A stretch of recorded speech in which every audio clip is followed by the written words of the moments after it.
Hello, everybody. This is The Poison Tree by Bankim Chandra Chattopadhyay. Chapter 10, The Sprout. In the course of a short time, Nagendra's whole nature is changed. As at eventime in the hot season, the clear sky becomes suddenly veiled in clouds, so Nagendra's mind became clouded. Surjamukhi wept secretly. She thought to herself, I will take Kamal Mani's advice. Why should I doubt my husband's heart? His heart is firm as the hills. I am under a delusion. Perhaps he's suffering in health. Alas, Surjamukhi was building a bridge of sand. In the house there dwelt a sort of doctor. Surjamukhi was the house mistress. Sitting behind the purdah, she held converse with everyone, the person addressed remaining in the veranda. Calling the doctor, Surjamukhi said, The Babu is not well. Why do you not give him medicine? Is he ill? I did not know of it. I have heard nothing. Has not the Babu told you? No, what's the matter? What is the matter? Are you a doctor, and do you ask that? Do I know? The doctor was nonplussed, and saying, I will go and inquire. He was about to leave, but Surjamukhi, calling him back, said, Do not ask the Babu about it. Give him some medicine. The doctor thought this a peculiar sort of treatment, but there was no lack of medicine in the house, and going to the dispensary, he composed a draught of soda, port wine, and some simple drugs, and filling a bottle, labeled it to be taken twice a day. Surjamukhi took the physic to her husband, and requested him to drink it. Nagendra, taking the bottle, read the inscription, and hurling it away, struck a cat with it. The cat fled, her tail drenched with the physic. Surjamukhi said, If you will not take the medicine, at least tell me what is your complaint. Nagendra, annoyed, said, What complaint have I? Look at yourself, replied Surjamukhi, and see how thin you have become, and she held a mirror before him. Nagendra, taking the mirror from her, threw it down and smashed it to atoms. Surjamukhi began to weep. With an angry look, Nagendra went away. Meeting a servant in the outer room, the Babu struck him for no fault. Surjamukhi felt as if she had received the blow. Formerly, Nagendra had been of a very calm temper, and now the least thing made him angry. Nor was this all. One night, the hour for the meal being already past, Nagendra had not come in. Surjamukhi sat expecting him. At length, when he appeared, she was astonished at his looks. His face and eyes were inflamed. He had been drinking, and as he had never been given to drinking before his wife, was shocked. From that time it became a daily custom. One day, Surjamukhi, casting herself at his feet, choking down the sobs in her throat, with much humility entreated, For my sake give this up. Nagendra asked angrily, What's my fault? Surjamukhi said, If you do not know what is the fault, how can I? I only beg that for my sake you will give it up. Nagendra replied, Surjamukhi, I am a drunkard. If devotion should be paid to a drunkard, pay it to me. Otherwise it is not called for. Surjamukhi left the room to conceal her tears, since her weeping irritated her husband, and led him to strike the servants. Soon after, the Dewan sent word to the mistress that the estate was going to ruin. She asked why. Because the Babu will not see to things. The people on the estates do just as they please. Since the Karta is so careless, no one heeds what I say. Surjamukhi answered, If the owner looks after the estate, it will be preserved. If not, let it go to ruin. I shall be thankful if I can only save my own property. Formerly, Nagendra had carefully looked after all his affairs. One day, some hundreds of his ryots came to the catchery, and with joined palms stood at the door. Give us justice, they said. O your highness, we cannot survive the tyranny of the naib and the gomashta. We are being robbed of everything. If you do not save us, to whom shall we go? Nagendra gave orders to drive them away. Formerly, when one of his gomashtas had beaten a ryot and taken a rupee from him, Nagendra had cut 10 rupees from the Gamashta's pay and given it to the Ryot. Haradeb Gosal wrote to Nagendra, "What has happened to you? I cannot imagine what you are doing. I receive no letters from you, or if I do, they contain but 2 or 3 lines without any meaning. Have you taken offense with me? If so, why do you not tell me? Have you lost your lawsuit? Then why not say so? If you do not tell me anything else, at least give me news of your health." Nagendra replied, "Do not be angry with me. I am going to destruction." Haradeb was very wise. On reading this letter, he thought to himself, "What is this? Anxiety about money? A quarrel with some friend? Dipendra?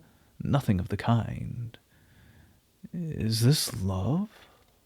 Kamal Mani received another letter from Surjamukhi. It concluded thus: "Come, Kamal Mani, sister, except you I have no friend. Come to me." Kamal Mani was agitated. She could contain herself no longer. She felt that she must consult her husband. Srish Chandra, sitting in the inner apartments, was looking over the office account books. Beside him on the bed, Satish Chandra, a child of a year old, was rejoicing in the possession of an English newspaper. He had first tried to eat it, but failing in that, he spread it out and was now sitting upon it. Kamal Mani, approaching her husband, brought the end of her sari round her neck, threw herself down, bending her forehead to the floor, and folding her hands, said, "I pray my devotions to you, O great king." Just before this time, a play had been performed in the house from whence she borrowed this inflated speech. Srish said, laughing, "Have the cucumbers been stolen again?" "Neither cucumbers nor melons. This time a most valuable thing has been stolen." "Where's the robbery?" asked Srish. "The robbery took place in Govindpur. My elder brother had a broken shell in a golden box. Someone has stolen it." Srish, not understanding the metaphor, said, "Your brother's golden casket is Surjamukhi. What is the broken shell?" "Surjamukhi's wits," replied Kamal. "People say if one has a mind to play, he can do so, though the shells are broken. If Surjamukhi's understanding is defective, yet with it she gained your brother's heart, then with all your wisdom you could not bring him over to your side. Who has stolen that broken shell?" "That I do not know, but from reading her letter I perceive it is gone, else how could a woman write such a letter?" "May I see the letter?" asked Srish. Kamal Mani placed the letter in her husband's hand, saying, "Surjamukhi forbade my telling you all this, but while I keep it from you I am quite uneasy. I can neither sleep nor eat, and I fear I may lose my senses.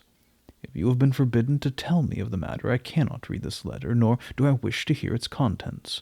Tell me what has to be done." "This is what must be done," replied Kamal. "Surjamukhi's wits are scattered and must be restored. There is no one that can do this except Satish Babu. His aunt has written requesting that he may be sent to Govindpur." Satish Babu had in the meantime upset a vase of flowers, and was now aiming at the inkstand. Watching him, Srish Chandra said, "Yes, he's well fitted to act as physician. I understand now. He's invited to his aunt's house. If he goes, his mother must go also. Surjamukhi's wits must be lost, or she could not have sent such an invitation." "Not Satish Babu only. We are all invited." "Why am I invited?" asked Srish. "Can I go alone?" replied Kamal. "Who will look after the luggage?"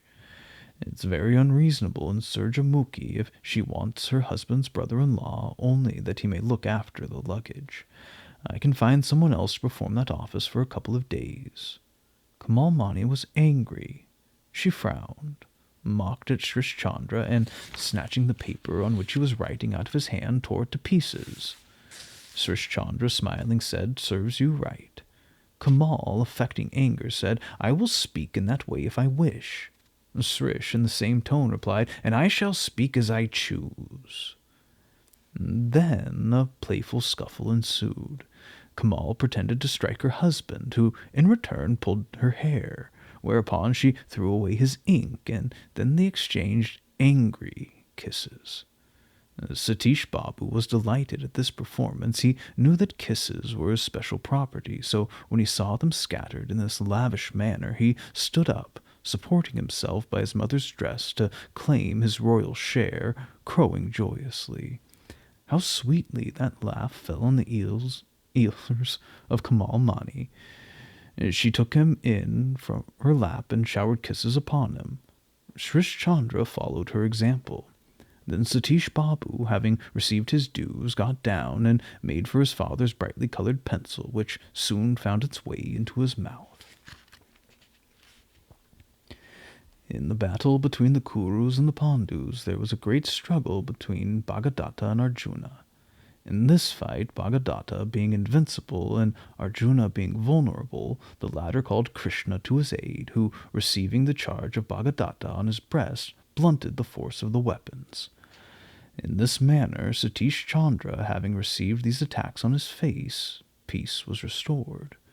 But there peace in war was like the dropping of clouds, fitful. Then Shrish asked, "Must you really go to Govinpur? What am I to do alone?" "Do you think I can go alone?" answered his wife. "We must both go. Arrange matters in the morning when you go to business and come home quickly. If you are long, Satish and I will sit crying for you." "I cannot go," replied Srish. "This is the season for buying linseed. You must go without me." "Come, Satish," was Kamal's reply. "We two will go and weep." At the sound of his mother's voice, Satish ceased to gnaw the pencil and raised another shout of joyous laughter. So Kamal's cry did not come off this time. In place of it, the kissing performance was gone through as before. At its close, Kamal said, "Now, what are your orders?" Srish repeated that she must go without him, as he could not leave, whereupon she sat down sulking. Srish went behind her and began to mark her forehead with the ink from his pen. And then with a laugh she embraced him, saying, "Oh, dearer than life, how I love you." He was obliged to return the embrace when the ink transferred itself from her face to his. The quarrel thus ended, Kamal said, "If you really will not go, then make arrangements for me. When will you come back?" "Need you ask?" said Kamal. "If you don't go, can I stay there long?" Srish Chandra sent Kamal Mani to Govinpur, but it is certain that Srish Chandra's employers did not do much in linseed at that time. This other clerk have privately informed us that this was the fault of Srish Chandra, who did not give his mind to it, but sat at home in meditation. Srish, hearing himself thus accused, remarked, "It may be so. My wife was absent at the time." The hearers shook their heads, saying, "He is under petticoat government," which so delighted Srish Chandra that he called to his servant, "Prepare dinner. These gentlemen will dine with me today."